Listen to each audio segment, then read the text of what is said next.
The CFL Gambling Podcast Week 18 preview picks and DFS episode on the Sports Gambling Podcast Network is brought to you by Underdog Fantasy.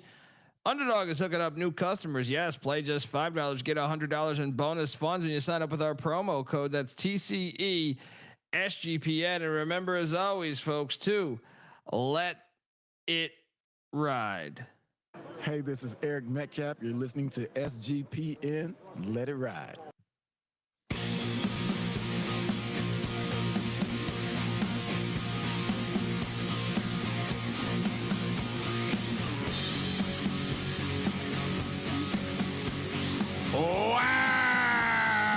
Welcome. What's this backdrop, huh? Welcome to the CFL Gambling Podcast. Disgusting foul from the start, but don't worry. We are the home of the Huge Tits ball. Yeah. Woo! We are the home of the Huge Tits parlay. Hello, YouTube.com or wherever you're listening to this, iTunes, Spotify. We're still waiting on those 5 stars, but yeah, apologize. And that's all on my co-host that did not realize that we had I think he poisoned the set personally. He's been disgruntled over the past few weeks. He's been out in nature a lot. Look, if you're wondering who the hell you're listening to, my name is Colby swinging maple syrup Dant, aka Pick Dundee. That's not a pick. This is a pick. He was raised in the land down under, where a man thinks on his feet, speaks with his fists, and lives by his wits. When Dundee happened, he was a superstar. I'm probably drinking too much and celebrating too much and not sleeping. Would have killed a normal man, but no, that's gone. The medical advice I got from that was like being hit by lightning. Pretend it never happened and get on with your life. Oh boy.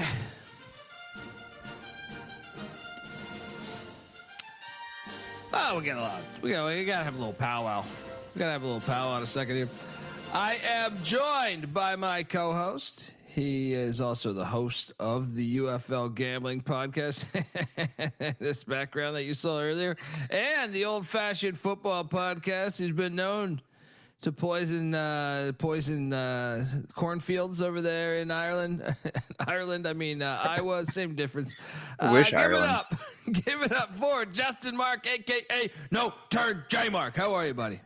I'm doing good. I wish I was chilling in Ireland. That'd be pretty sweet. But I'll take Iowa. Doing good. Camped for the weekend out in the cold. Friday night, some of the people got all freaked out because they heard a pack of coyotes go by. They were yipping like crazy. And it's like they're gonna stick their head in a tent and bother you. They're just running by. Calm down, people. Yeah, they're smelling that. They're smelling that fear. Right, they're smelling the killer CFL picks. That's what they're smelling. Well, I was about to say, we've been talking pre-episode maybe 10 minutes, and so on Friday night in college football, I was bragging, talking shit like I prefer to do in life, and I hit Virginia on the money line. I had Virginia plus 7 points. Virginia stormed the field, upset Florida State. I also had Arizona State minus 2.5. They come back, they win by 3. I then had Oregon State plus 12.5, but I also had Oregon State money line, which at the time looked like it was going to hit. They had a game-winning field goal blocked, and Houston won in overtime. But still, I had the points in that hit. So I had a pretty fire night. I was touting, and some fucking idiot jumps in my fun and says, "But you lost the Calgary Stampeders." Right? Because I took Calgary against Montreal.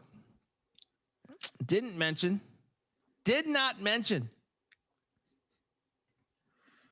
that we hit on the over, or I hit on the over. I can't remember what you did. I did as well. Yes. So I technically went 1-1 in the CFL. Just shit on me for the Stamps pick, but you got to watch it when you poke the rhinoceros. All right, known as Pick Dundee, not poke the bear. You poke the fucking rhinoceros, right? Because then the Toronto Argonauts hit. Then the under hit in that game, which I was on. Then the Winnipeg Blue Bombers hit. Then the under hit in that game, which I was on. Then the Eskimos hit.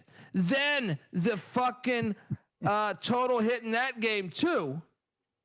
And I sat there, went 7-1. 7-1 in CFL plays this past weekend. Now my huge tits parlay did not hit because of the stamps, but you see what happens when they talk shit. And I noticed you were out there, Mr. Nature Boy, out there with your pack of hyenas or whatever the fuck you were calling them, right? You come in, you were quiet. Didn't even mention my 7-1 performance.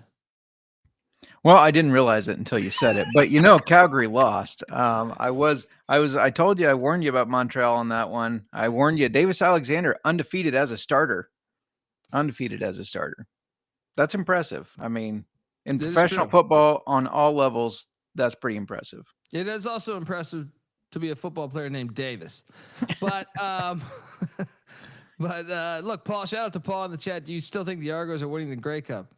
I never thought that, if that helps. I mean, did I say that like jokingly?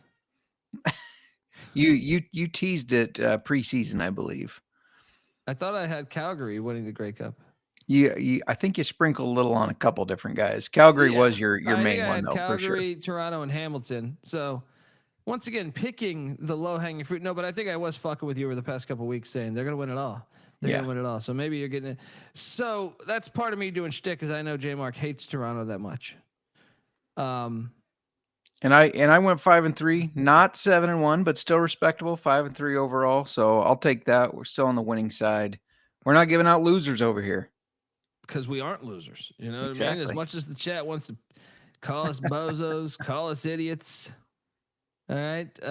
Paul says you said that too. Yeah. I mean, look, Paul, a lot of it is because I know he hates. It's kind of like how I praise every quarterback he hates. I know you probably don't listen to our UFL show, but JMark, in my opinion, has hilarious hatred for certain people.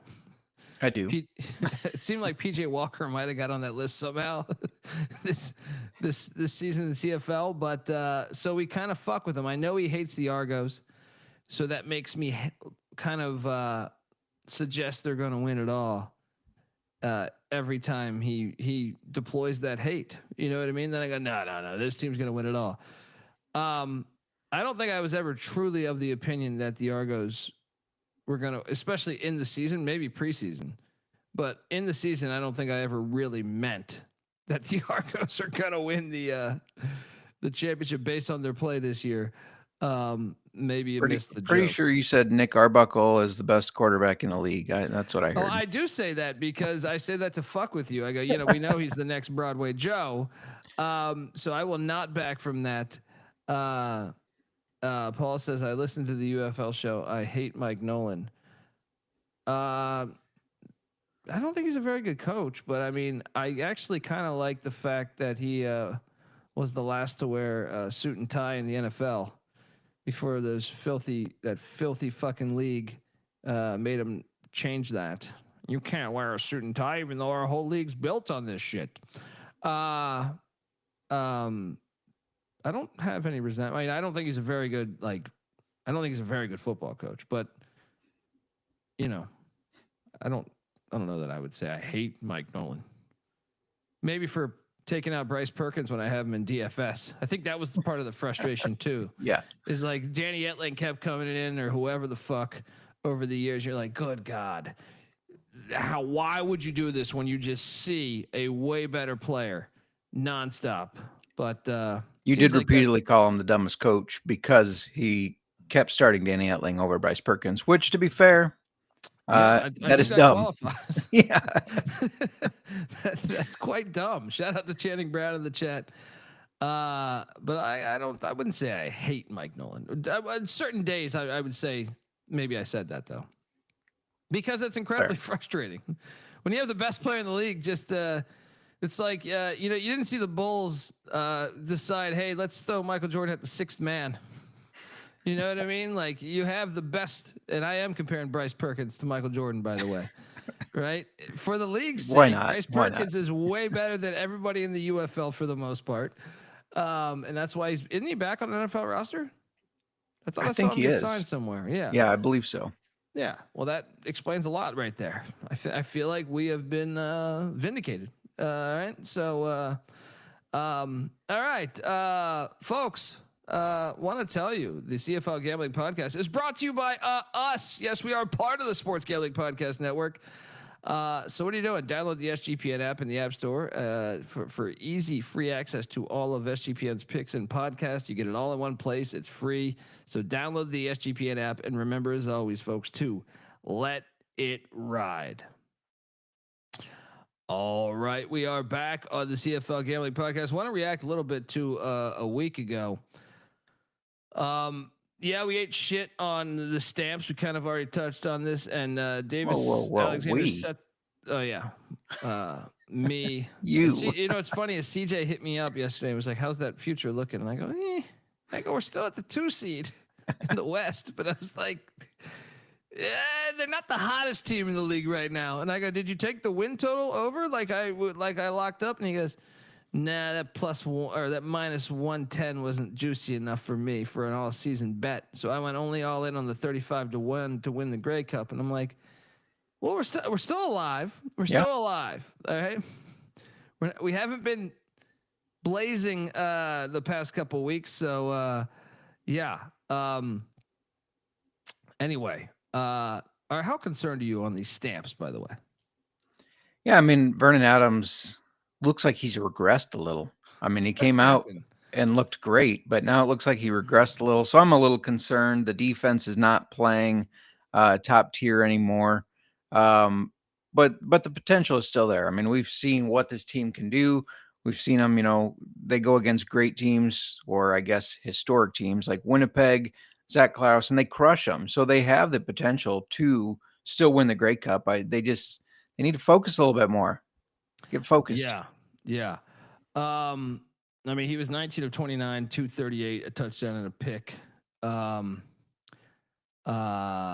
Dominic Rhymes though, DFS play. How about that? Huh? 5 for 83. Just couldn't get pay dirt though. Come on.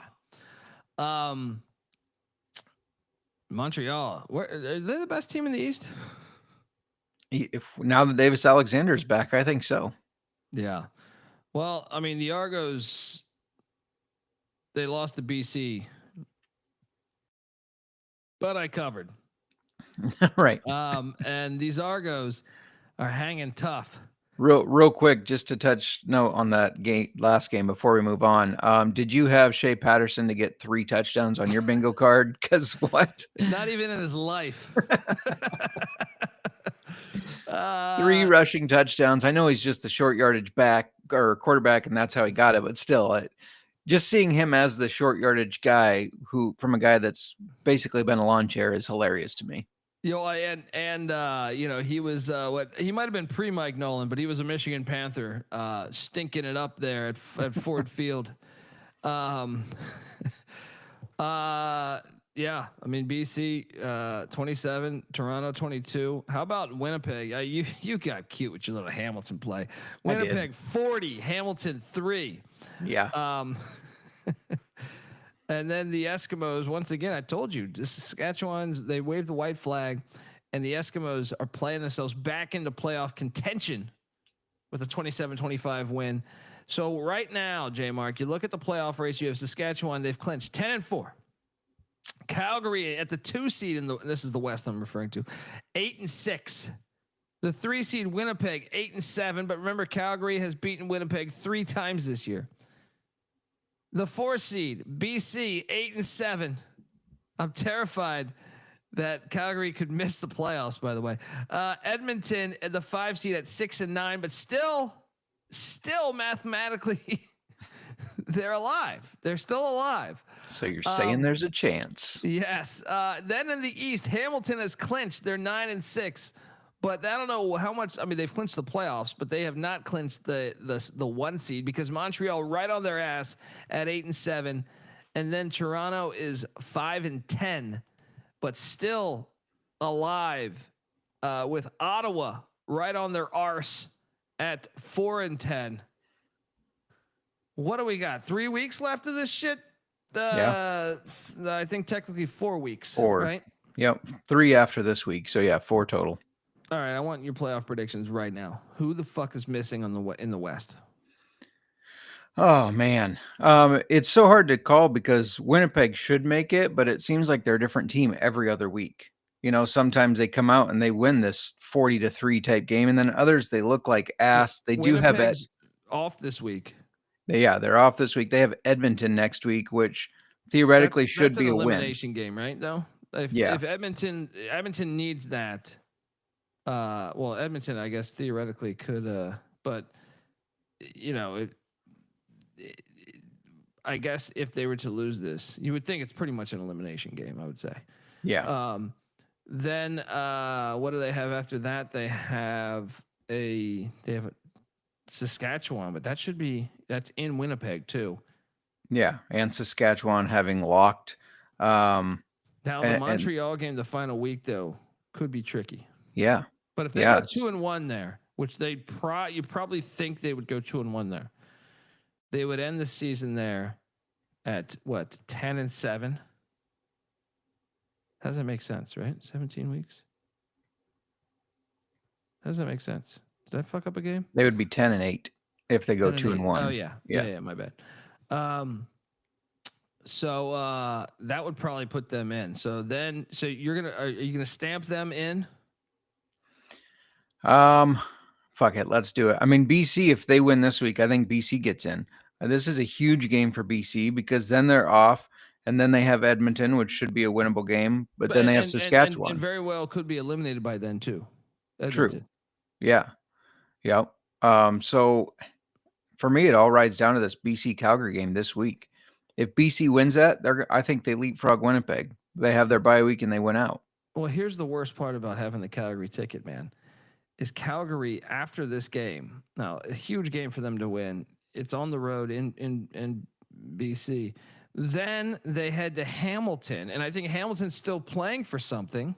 Yeah. Right. Then they're hosting Toronto, who I still think will be playing for something. And then they're at the Eskimos the final week, where I think there might be some value on like they'll be eliminated by then. Edmonton will be, but Calgary has the hardest of the 3 paths. This is why I'm terrified of this 35-1 shit. That's why we got to win Saturday. All right, we got to win Saturday. So gun to your head right there. Who's the odd man out? It's going to be BC. Yeah. I think when you get towards the end of the season here, everything comes down to defense. And if you look at Calgary, Winnipeg, and BC, they have the weakest defense. I know the statistics don't necessarily show that. I realize it keeps showing they're a good defense, but I truly think out of those 3 teams, they are the worst defense. Okay, now let's talk about the East. It's locked up, I think.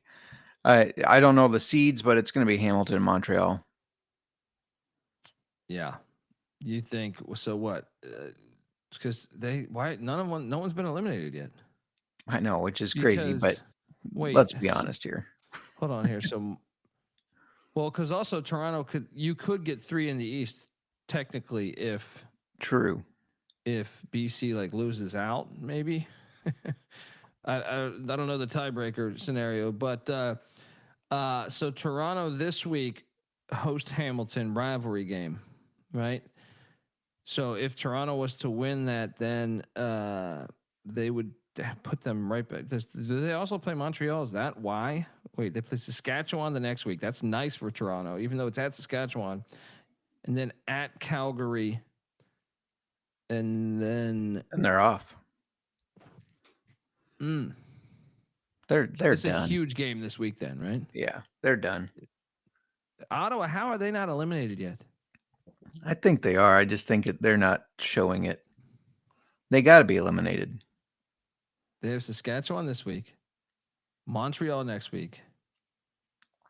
They play Montreal twice. That's why, I think. Oh, and then Hamilton again. So if they won out, they would be 8-10, and that would be 2 losses to Montreal.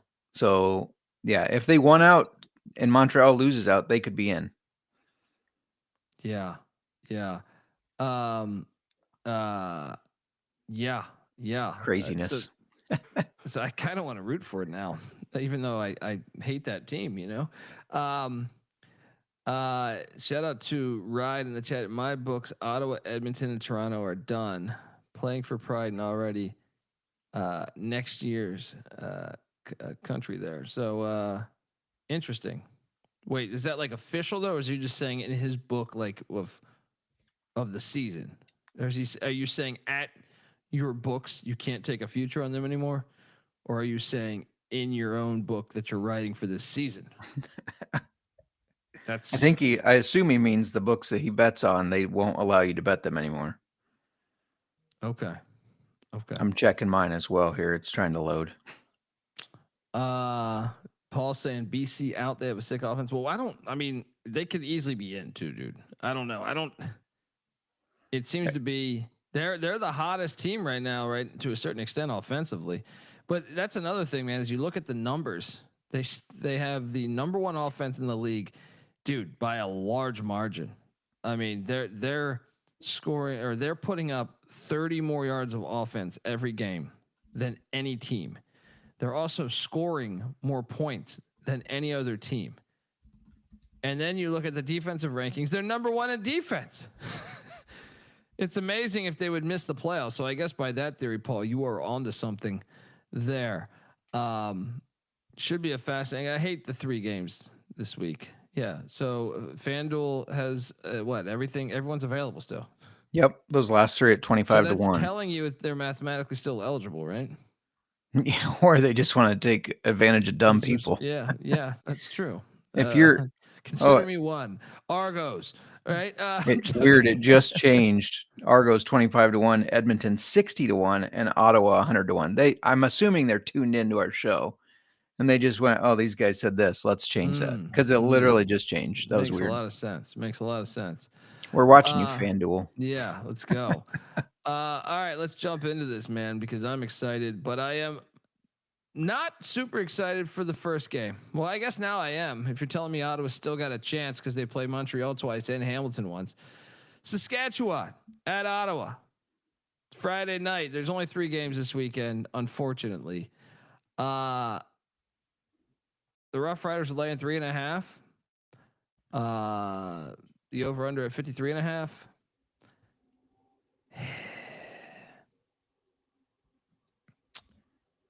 I mean, this I have to take the points here, dude. Why should Saskatchewan try? You know what I mean? I do know what you mean. I disagree with it, but I know what you mean. I hate Ottawa. You know I don't like playing Ottawa. I'm still mad at the coach bitching about the late hit on his quarterback after he did an abrupt slide. Bob Dice. But I think it's the play. Give me the Red Blacks plus the 3.5. I'll take the under 53.5. What are you doing here? I'm going with Saskatchewan. You know, they lost last week to Edmonton, and I think they realize we can't just wave the white flag yet. We still want that number 1 seed. We still want to go out on a win streak. We don't want to go into the playoffs as losers, especially to teams that are inferior to us. So I think they kind of look at that as a learning example of shit. We need to keep our foot on the gas, and they win the game handedly. They have something to prove. Like we're not going out that way. So give me Saskatchewan in the 3.5. I like the under though. I think this will be low scoring affair, 23-17 ish. You said give me Saskatchewan in the 3.5. Lay the 3.5. Sorry, lay. Yes. This guy cooking the books over here. It was a 5-point game the last time they played back in June. Saskatchewan did win by 5. So if there's any merit to that, that would make sense. I'll be honest. This is the game I want to see least because the next 2 games are heat. But the problem is, did you say over or under? Sorry. I actually said under. What'd you say? I said under as well. Yeah. 23-17. Yeah, I think it'll be a defensive battle. Then on Saturday, we have the Hamilton Ticats heading to T-Dot to take on these Argos. You can make a case this, I think we think the Vernon Adams return to Vancouver is the best game, but if Toronto's still alive here, which I believe they are, A, this is a rivalry game, and B, it's not like Hamilton's looking great lately. As someone that has a Hamilton future, that kind of reminds me of the Calgary future I have. Down the stretch, you're just like,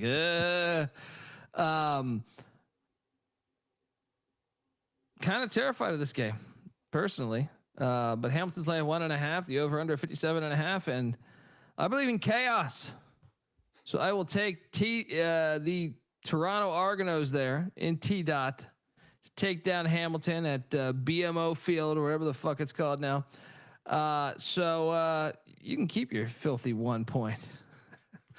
Toronto's winning this thing on the money line, just to ruin. Just to look, they got to make the final weeks interesting.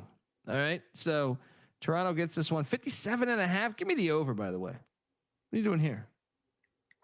First of all, shout out to landscaper Bob checking in between lawns. That's a guy that knows what a zero-turn lawnmower is. First of all, I think the play of this game is the over. These two have faced off, and it's just points after points. Neither of them can stop the other. It's whoever has the ball last, it feels like. So I like the over, even though it's 57.5. I know that's high, but give it to me anyways. But I'm on the opposite side here. Hamilton is the better team, and so I think they win this one. It's close, but it's not 1.5 points close. You're going to see like a 44-41 type shootout game. If they're the better team, would you say they should have won the last time they played on September 1st?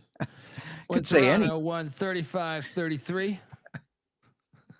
Which proves my point. Take the over. But yeah, they let Toronto have that one, so they could have this one at the end of the year, the one that matters more. So yeah, give me Hamilton. Is this the best game on the slate? This is going to be, if you like offensive points and shootouts, this will be the one to watch. Yes, I think the next game's the best one. Well, just the whole rivalry here. You know, if you know, these two teams have been playing each other like since like I forget what it was, like 18 something. It's pretty awesome. But yeah, the game of the night, perhaps, or the game of the week, is the Calgary Stampeders heading into, and it added on drama with VA returning to the town. He probably went through a lot of pussy. So that right there, BC fucked them up just a couple weeks ago. 52-23. So now you get a revenge spot, but Calgary has been terrible down the stretch here. BC laying 3.5, the over under at 55.5. First off, you have to say the over is going to hit here, right? They scored 52 alone last time they played. But then you have the other drama. I mean, whether it's VA or whether it's Dave Dickinson, who obviously played for the BC Lions for quite a while there, won a Grey Cup. What was it? 06 maybe, I think it was. So a lot of drama riding here, but this is where we get up. Stamps are covering this thing. The over is definitely hitting, by the way, at 55.5. I can't see a world where this thing is not hitting on the over. I know it seems so obvious that you're terrified, but yeah, give me the Stamps plus 3.5. I'm playing the money line too, dude. They need this win so bad. This is the true revenge. You got all your little girlfriends there, right? From yesteryear. I know how this works. I had a buddy that was a ball boy for the Washington Bullets, and he would tell me when Iverson would come through, he'd have like, because remember Iverson played at Georgetown, he'd have like 5 of his girlfriends there, and then he would tip the ball boy a crazy amount of money to like spread them out, make sure there's no way that paths connect. Go get their drinks, take that drinks. If they ask any questions, say no, that's somebody else. That's how it works. But you want to play good in front of familiar vagina. So VA revenge. Let's go. What are you doing here? We need a t-shirt in the merch shop that says that you want to play good in front of familiar vagina. Maybe that won't pass. Just to fact check you on the last game there, when you said how old the rivalry is, this is especially to my wife's family and some friends who go, they have Canadian football. The first game between the Hamilton Ticats and the Toronto Argonauts was on October 18th, 1873.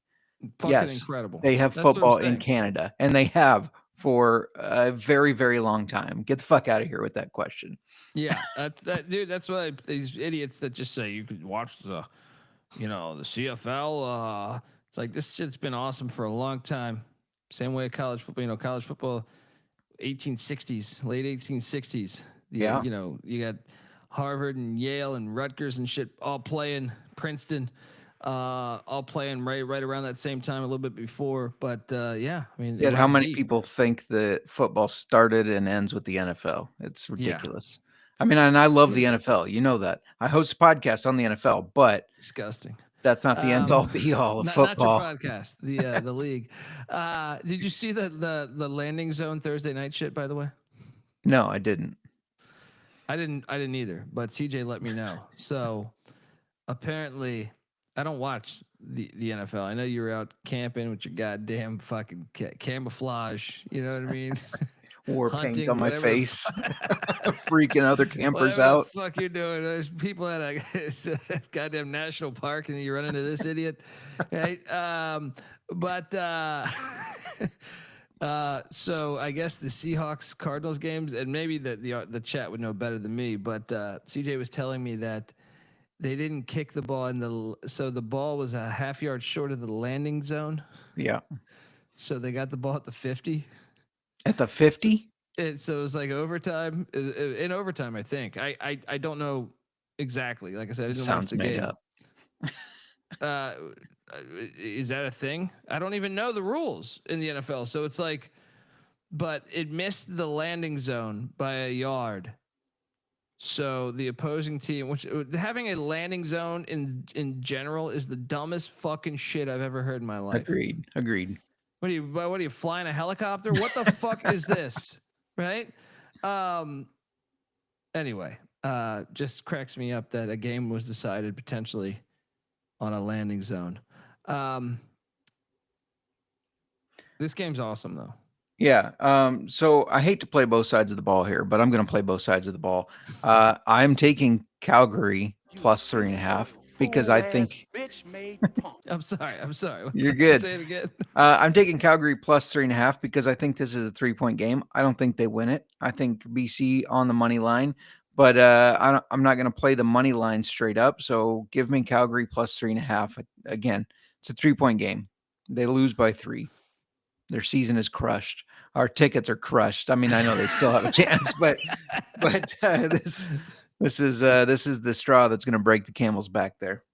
In front of all that scattered ass he used to get. Yep. No. Yep. No. No. Nathan Rourke gets a terrible knee injury. Wow. You're going to feel like shit if that actually happens. Tanya Harding style. Some crazy fan named Pick Dundee runs out there with the hatchet. I'm joking. Nancy Kerrigan style, by the way. Harding was the one that made figure skating cool for a minute. Yeah, the over is a smash play though, right? Yes, I'm also on the over. All right, so we're all over the place here. All right, we got to lock one of these games up. Which is the one you feel most confident with? I don't feel it's confident actually probably on the over in that game. I'm going to say the over in the Calgary BC game is probably the most. I like the over in this game too, though. Yeah, I like the over in both of them, but I'm going to say Hamilton. If I'm picking a side here, Hamilton minus 1.5. Toronto's trash. Fuck them. Go Argos! Win the Grey Cup, Paul. Right, they're live to win the Grey Cup. All right, it's time to. We are the home of something I is near and dear to my heart. We're going to talk about that in a second, but first I want to let you know that the CFL Gambling Podcast is brought to you by MyBookie.ag. MyBookie is your place to bet on football. And everything else. Their prop builder second to none. Their motto is bet on anything, anywhere, anytime. I'm watching the Tigers, Indians right now play baseball. Go Tigers. You can get in there and bet on that right now. You can easily deposit, get lightning fast payouts using crypto. Head on over to mybookie.ag. And when you do, use our promo code TCESGPN for 100% bet back bonus up to $500 for new customers. That's mybookie.ag, promo code TCE SGPN. We're also brought to you by Novig. Novig is America's #1 sports prediction market. And since Novig is an exchange, you know you're getting some of the best prices in the market. Novig's available in 35 different states. So download the Novig app and get $50 when you spend $5 if you use our promo code SGPN. So get in on the action with Novig, promo code SGPN. All right. We are the home. I take great pride, great responsibility, with the honor of being the home of the Huge Tits Parlay. It's on my resume. Creator of the Huge Tits Parlay. But I haven't had one cash this year, and I felt really sad. Especially, it's almost hard to not cash one when you went 7-1 last week. But I did manage to not cash a Huge Tits. The tits have been small, and they've been rare this season for Pick Dundee up in Canada. Last season, not the case. I hit Huge Tits. But this is it. We're in the final 4 weeks of the season. So, what I am telling my good fan base here, my loyal fan base, is that we are going to make some money here. And I'm actually going to load up DK right now because I want to get my clientele the best odds that they can get. All right. On cashing their first, if you follow Dundee, their first Huge Tits parlay. And say, whoa. Yeah. I know you've been, the tits have been bouncing over there in Iowa. All right. But, so we have 3 games. So you got to get creative here, but I'm going for the largest pair of tits you've ever seen. All right. We are going Ottawa Red Blacks money line. Parlay with the Calgary Stamps money line. And then we will take the over Hamilton, Toronto 57.5 parlayed with the over Calgary, BC 55.5. You put $50 on that and you are making $1,074.15. Welcome to the CFL Gambling Podcast and the home. How did I forget? The home of the Huge Tits Parlay. Yeah, we have that. Yeah. We have the home of the Huge Tits Parlay. Yeah. Huge Tits. Huge Tits. We are the home of Huge Tits. We are the home of the Huge Tits Parlay. All right, JMark, where are you going with your Huge Tits Parlay? He practices that in front of a mirror, people. Let's give a round of applause. Yeah, so you have like the Saturday night special at the strip club type titties that you gave out. Mine's more like Wednesday for brunch. At the strip club or like at the Sam Goody? Do they still have Sam Goody? I don't know. Never even heard of it. So that was not an Iowa thing. So no way. Yeah, hold on. Not an Iowa thing. Do they still have Sam Goody? Well, while you're looking that up, mine is not quite as fruitful as yours. Saskatchewan -3.5, Hamilton, Toronto over 57.5, and BC money line. Like I said, Calgary's covering, but BC's winning. $50. It only pays you $276, but $276 are respectable. They're B's. B's are respectable. That's fine. Oh boy, yes, those are respectable, but my heart is broken. Because in February of 2025, the final Ohio location for Sam Goody is gone. What is a Sam Goody? That is it's like an old school record store named after founder Sam Goody Gudowitz, who started in New York City there.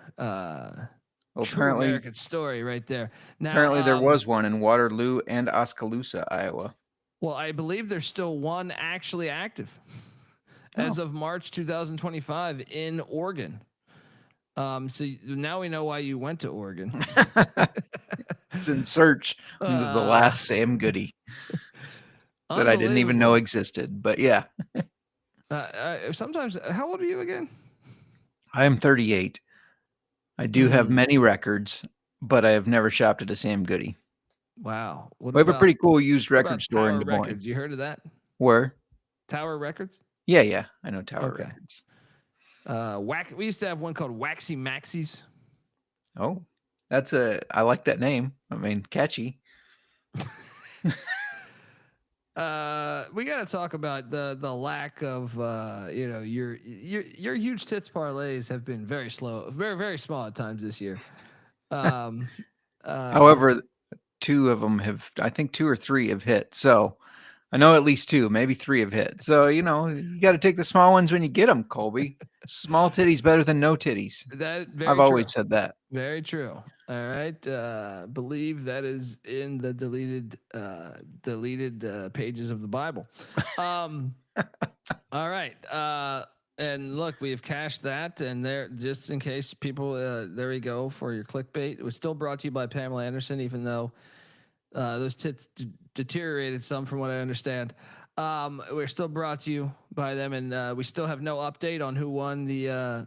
I looked it up. I forgot the name. You should look it up. There's a story. It's got all of them in a row there. You can you can check them all out. Some of them. What was the talent? Some of them very convincingly younger Pam Anderson. Some of them obviously shooting for the older Pam Anderson. That's these days you can't offend anybody. So when 75-year-old shows up there, I get it. But okay, let's get to the DFS part of this, because we are going to dominate right now. DFS I felt good about. Okay. Well, let me load up this lineup here, but it's called the contest. DraftKings, we're still saying you are complete cowards when it comes to this, because yeah. I mean, the fact that we're throwing good hard-earned money in there, and first place wins like $200. What the fuck is that? I mean, come on. I mean, we can't get this thing up to at least a G. Right. Minimum base should be $1,000. At the quarterback spot, I went with the guy. He's back in front of many, probably a lot of fake tits, because they're all coming to the game. They're in Vancouver, and that is Vernon Adams. He's going to be in front of him. He wants to perform well as a player, but also sexually later in the night. So Vernon Adams at 9,800. What happened right there? Oh, you bounced off of that screen. Yeah. I got it. I see. I know show business. The less you show of my face, the better we are. But that's fair. VA at 9,800. What are you doing at the quarterback spot? Surprised me. Not the route I thought you were going. I thought you're going with your boy Arbuckle. And I circled the Toronto game, but on the opposite side, I went with Bo Levi Mitchell, and it's just because of how he has performed against Toronto. In week 5 against Toronto, 36.3 points. In week 13 against Toronto, 30.2. So I think he's good for 30 points against this Toronto team. So give me Bo Levi Mitchell. He's 10,000. He's expensive, but he's proven that he can put up points against his team. Yeah. Shout out to St. Stephen's Productions here, saying, what type of entry fee do you play for DFS? See, that's the thing we're complaining about, is more so this year than any year that we've done this, including UFL and USFL and XFL and whatever. This is pretty shitty. I would say it's the shittiest. So perfect example is the most you can do that I see right now, if you're not going head to head, is $100 entry, but $460 in prizes. What? Yeah. So before I think the correlation was when the NFL kicked off. I think they changed it. I'm going to pay more attention to that next year to see when it changes. But before, your $15 entry is kind of the standard one I was following. And first place, I think, paid, what was it, $5,000? Somewhere around there? Yeah. It's always been in the thousands, but. Yeah. And then it's been dropping slowly every week. Now, like the standard one looks like it's $8, but I think first place is 120. Like, what the fuck is that to have the first place? I mean, you're better off honestly, you're better off playing college or NFL. Yeah. I mean, yeah, it's disappointing that they do that. They didn't do this last year. They dropped it some, but not this much. No. Yeah. Just the return on it is terrible. I might as well just play the $1. Yeah. With the hope that first place gets, I'm assuming 150. Find like a bunch of 50-50s or head-to-heads and do a couple different $1 ones just to make some money. Yeah. Yeah. Crazy. Anyway, in the middle of talking our lineups, but hope that answered your question for you there. But at the running back spot, I loaded up with I'm staying in this Calgary game. Dedrick Mills has been a stud. Greg Bell burned me last week. You pile of shit. You had me sneak that one in. So 7,500 Dedrick Mills. Let's go. Yeah, I'm on him as well. I looked at a lot of his how they did earlier in the year. We're at a time of the year where most of these teams have already played each other. His was just a couple weeks ago. He played BC and put up 20.3 points, just showing that they struggle to stop the run. They struggle to stop Dedrick Mills. So yeah, give me Dedrick. I think he has another big game, even though I think they lose. Yeah, I'm with you there. So we are hook, line, and sinker there. And then I am taking a shot on I loaded up on what's his first name? The kid from Purdue. Horvath. Is it? I want to say it was Zane Horvath. It's something like that. It's a Z. Yeah. Yeah. Anyway, he has had some fire games lately. Mainly 2 weeks ago when he had 12 rushes, 152 yards, including a 70-yard touchdown to the house. Alexander Horvath, I think, right? I can't remember. But last week, only 4 attempts for 25 yards. But he also has gotten in the receiving game some. So that's the logic here is you're hoping that this guy can get some catches because he's been doing that some this year as well. Yeah.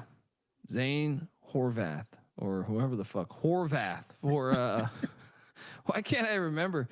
This is when you do too many shows. I'm like, there's a Horvath that played for Duke. Xander. So you said Zane and then Alexander. You were pretty close there. It's Xander. There's a Horvath. quarterback Horvath for Navy, right? There's a lot. There's way too many Horvaths out there right now for me to properly be a fucking host.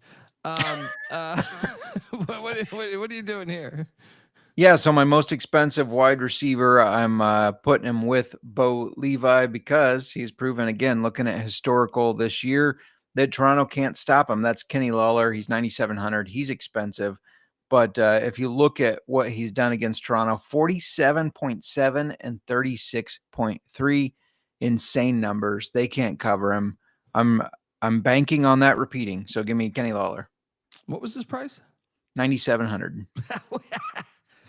You're spending big money. I am. And I had to get creative towards the end of my lineup to make it work, but I was good with it. 40 and 30 some points. You got to have him. I think you just convinced me to switch off this Horvath character. I'm mad at these Horvaths. Too many Horvaths load out up there. A receiver. All right. I think you just sold me on this. I also rostered Justin McInnis, who's one of the best wideouts in the league. He 10,100, but put him on my damn roster because he can play.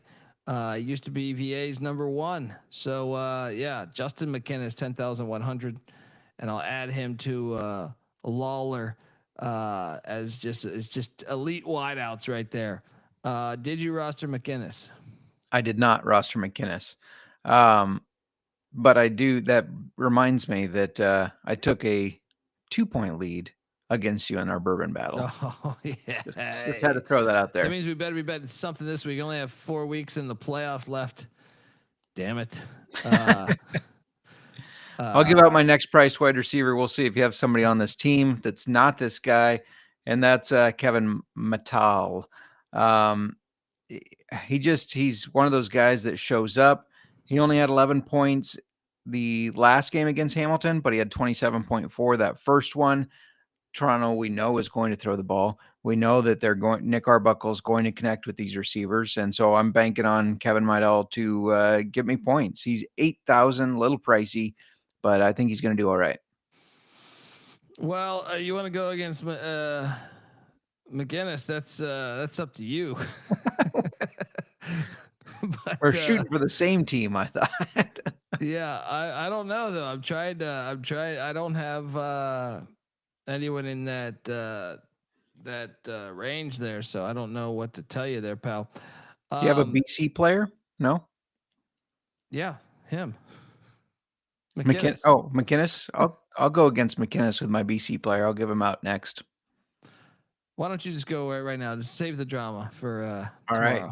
And only because I got this 2-point lead on you, I'll be a little generous.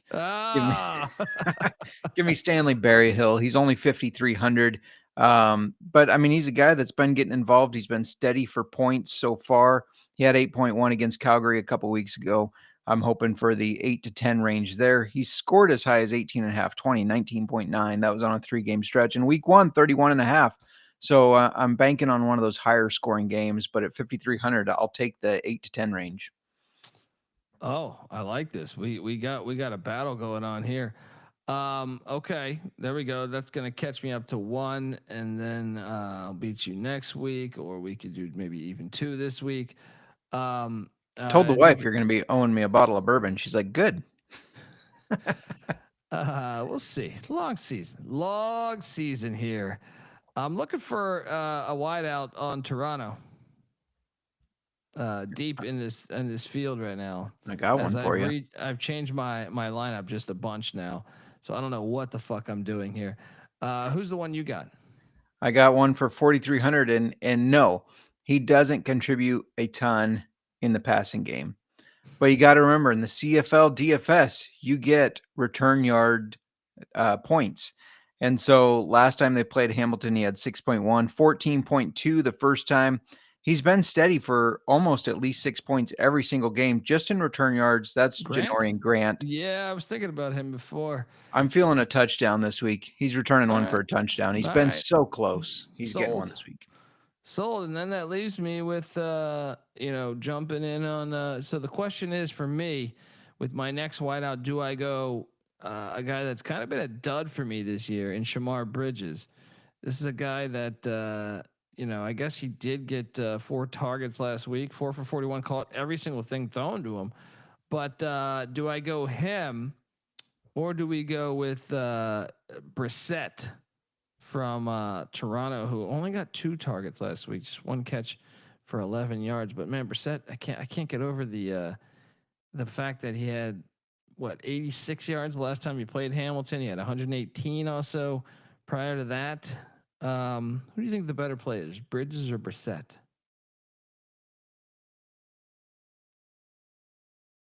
You're on mute, brother. I'm telling you to go Brissett on mute. I think that this is going to be a game of a lot of points. They're going to need to throw the ball, and so I think you grab Brissett. That's just my opinion. All right, I'll listen to this guy, even though he's got 2 battles of bourbon. I think he's full of shit. He's camping. But who else you got left? I got a defense. Just defense for me as well. I went with I went with the Red Blacks, but now I have $200 more, so I can go with the Stamps. No, I'll stick it with I'll stick with the Red Blacks against a team that has nothing to really play for. What'd you do? I'm on the opposite side of that. I'm going with the best defense that's playing this weekend, and that's the Saskatchewan Roughriders. I do think that they want a little kick in the ass after losing that game. They want to say, hey, let's make sure we finish strong. So give me the Roughriders. I picked them first, so that's why I had to get creative towards the end there. They're 4,500, the most expensive, but I think they're going to be able to put up the points against this Ottawa team. There we go. All right, folks, that does it. I will beat him. We'll be within 1 battle of bourbon, and then I will win next week. And by the time we get to the Grey Cup, I'll be up 4 battles of bourbon. And there will be no chance for me. I'll just have to be picking opposite of you just to try to catch up. Let's fucking go. All right. Give JMark a follow on Twitter at JMark Football. Subscribe to his Small Tits Parlay if you'd like. Check out the Old Fashioned Football Podcast. Check out the UFL Gambling Podcast. We think there's going to be a season. Also, I'm on Twitter at the Colby D. The CFL Gambling Podcast is on Twitter at CFL Gambling Pod. Don't forget YouTube.com/@CFL Gambling Pod. Hit that like and subscribe button. God damn you people. There, by the way, there will be a season. I texted a UFL coach the other day. There's going to be a season. You texted a UFL coach. I got connections, man. What the hell happened? You were backpacking out in fucking Oregon. You ran into who? It was before that, but yeah. Tony Meatball. Yeah. Yeah. Got old Tony Meatball's number now. I don't. I'll tell you the story offline. All right, folks. Take care. Appreciate everyone tuning in, and see you out there. Enjoy the weekend, Saturday's game specifically. But till next time, this is the CFL Gambling Podcast. You better start thinking about yours, and we out of here.